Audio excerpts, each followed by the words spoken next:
मेरा नाम है शाकिर और मैं हूँ एमबीबीएस फाइनल ईयर स्टूडेंट। आज हम पढ़ने वाले कूप एंड काउंटर कूप इंजरीज। तो इसको हम समझते हैं। तो ये मेरा हेड है और ये जो मेरा हेड है ना, ये रेस्टिंग पोजीशन पे है। तो इस मेरे रेस्टिंग हेड पे अगर किसी ने आकर रॉड से अचानक से हमला किया तो क्या होगा, जो पॉइंट ऑफ इम्पैक्ट है, जहाँ पे रॉड ने इम्पैक्ट किया है, वहाँ पे मुझे इंजरी हो जाएंगी कुछ यहाँ पे। और इसी को हम क्या कहते हैं, कूप इंजरी कहते हैं। So injury occurring at the point of impact और डायरेक्टली बीनीथ इट, इसी को हम क्या कहते हैं, कूप इंजरी कहते हैं।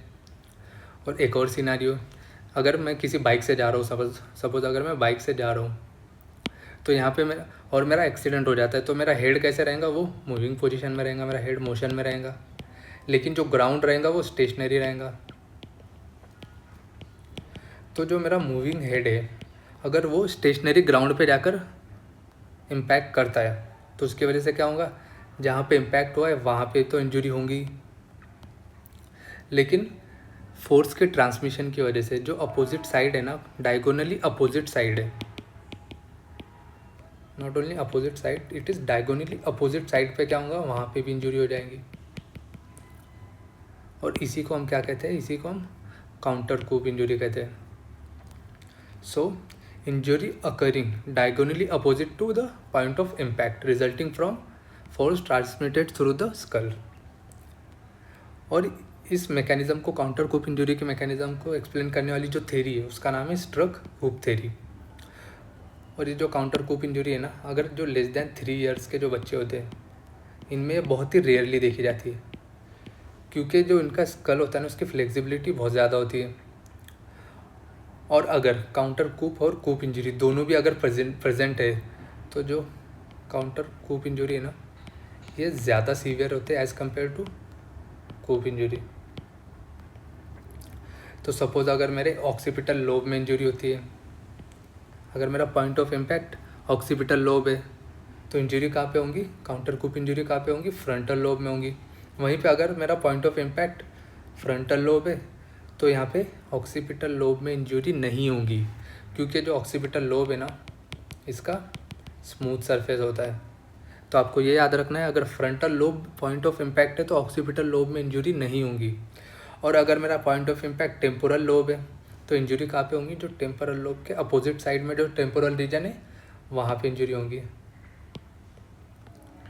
अब हम कूप इंजरी और काउंटर कूप के बीच में के डिफरेंस को समझ लेते हैं। तो कूप में क्या होगा, इंजरी कहाँ पे होंगी, साइट ऑफ इम्पैक्ट पे होंगी, और उसकी सीवियरिटी माइल्ड रहेंगी। और it will be produce due to direct impact on brain, यहाँ पे एक्सटर्नल इंजरी प्रेजेंट रहेंगी। और मेरा जो हेड है वो मोशन में नहीं रहेगा, रेस्टिंग हेड पे इंजरी होंगी। उसकी मोस्ट कॉमन साइड क्या है, ऑक्सीपिटल लोब है। वहीं पे जो मेरा काउंटर कूप इंजरी है, ये इम्पैक्ट के अपोजिट साइड पे होंगी, और ये ज़्यादा सीवियर होंगी as compared to coup injury. और ये कैसे प्रोड्यूस होंगी, ये वैक्यूम एंड सक्शन फोर्स की वजह से प्रोड्यूस होती है। और यहाँ पे एक्सटर्नल इंजरी अब्सेंट होती है, क्योंकि ये पॉइंट ऑफ इम्पैक्ट के अपोजिट साइड पे, और यहाँ पे हेड मोशन में रहेगा, लेकिन जो ग्राउंड रहेगा वो स्टेशनरी रहेगा। और मोस्ट कॉमन साइड क्या है काउंटर कूप इंजरी की, फ्रंटल एंड टेम्पोरल लोब। अब इसके मेडिको लीगल इंपॉर्टेंस को भी समझ लेते हैं। तो इससे हम क्या कर सकते हैं, काउंटर कूप इंजरी से हम पॉइंट ऑफ इम्पैक्ट हमको पता चल सकता है। और अगर कूप और काउंटर कूप दोनों अगर प्रेजेंट है, तो अगर कोई नया बंदा देखेगा तो उसको तो यही लगेगा ना कि दो सेपरेट पॉइंट ऑफ इम्पैक्ट है। तो इसको भी हम क्लेरिफाई कर सकते हैं कूप एंड काउंटर कूप इंजरी की थ्योरी से।